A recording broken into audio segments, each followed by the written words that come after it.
തിക്ക പറയുകയാണ്, ഞാനൊരു സ്വപ്നം കണ്ടു അബ്ബാസേ, വല്ലാതൊരു സ്വപ്നമാണ്. ശക്കില്ല കണ്ടൻ ഒരു കനവുമല്ലൈനി, ഇന്നലെ കഴിഞ്ഞ രാത്രിയിൽ ഞാൻ കണ്ട സ്വപ്നം.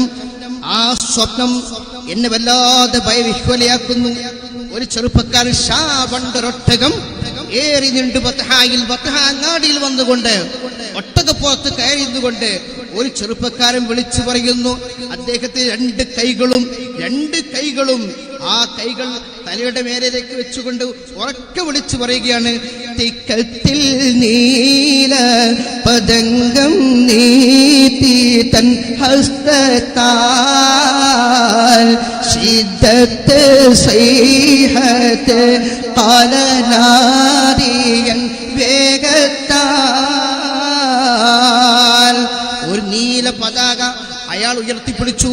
എന്നിട്ട് ഉറക്കെ വിളിച്ചു പറയുകയാണ്, അലാ ഇൻഫിറൂ യാ ആല ഉദ്ർ ഇലാ മസാരിഇകും മിൻ 3 അയ്യാം. ഓ വഞ്ചക പരിശുകളെ, ഓ ധിക്കാരികളെ, ധിക്കാരി സമൂഹമേ, നിങ്ങളെ ഇഞ്ചിഞ്ചായി കുഴിച്ചുകൂടുന്ന കശാപ്പ് ചെയ്യപ്പെടുന്ന ആ ശ്മശാന ഭൂമികയിലേക്ക് പോകുവാൻ സമയമായിരിക്കുന്നു. നിങ്ങൾ തയ്യാറെടുക്കുക. ഇതാണ് ആ ചെറുപ്പക്കാരൻ വിളിച്ചു പറഞ്ഞത്. പക്കത്തിലുങ്ങളെ തള്ളിയിടുന്ന മകാൻ കൊള്ളാൻ ഫിറുയാല ഉദ്റുമൈക്ക് ബലാല്ല അക്കൂവൽ കൊള്ളേ ജനങ്ങൾ കേട്ടോടി ചെണ്ടൂതേ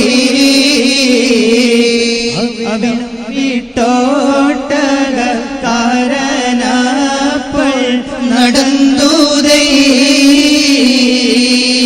അങ്ങാടിയിൽ വെച്ചുകൊണ്ട് ഇപ്രകാരം വിളിച്ച് പറയുകയല്ലേ. ഇയാളിത് പറയുമ്പോൾ ജനങ്ങൾ ആബാലവൃദ്ധം ജനങ്ങളും വീടുകളിൽ നിന്നൊക്കെ ഇറങ്ങി ഓടി ഇയാളടുത്തേക്ക്, എന്താണ് ഈ മനുഷ്യൻ പറയുന്നത്, എന്താണ് ഈ പറയുന്നത്? അയാൾ വീണ്ടും ഉറക്കെ പറയുന്നു, ഓ വഞ്ചക പരിശകളെ, ധിക്കാരികളെ, നിങ്ങളെ കൊന്ന് കുഴിച്ചു മൂടുന്ന നിങ്ങളെ ശവപ്പറമ്പിലേക്ക് പോകുവാൻ സമയമായിരിക്കുന്നു. നിങ്ങളെ ശ്മശാന ഭൂമിക നിങ്ങളെ വിളിക്കുന്നു. നിങ്ങൾ അങ്ങോട്ടേക്ക് പോകുവാൻ തയ്യാറെടുക്കൂ.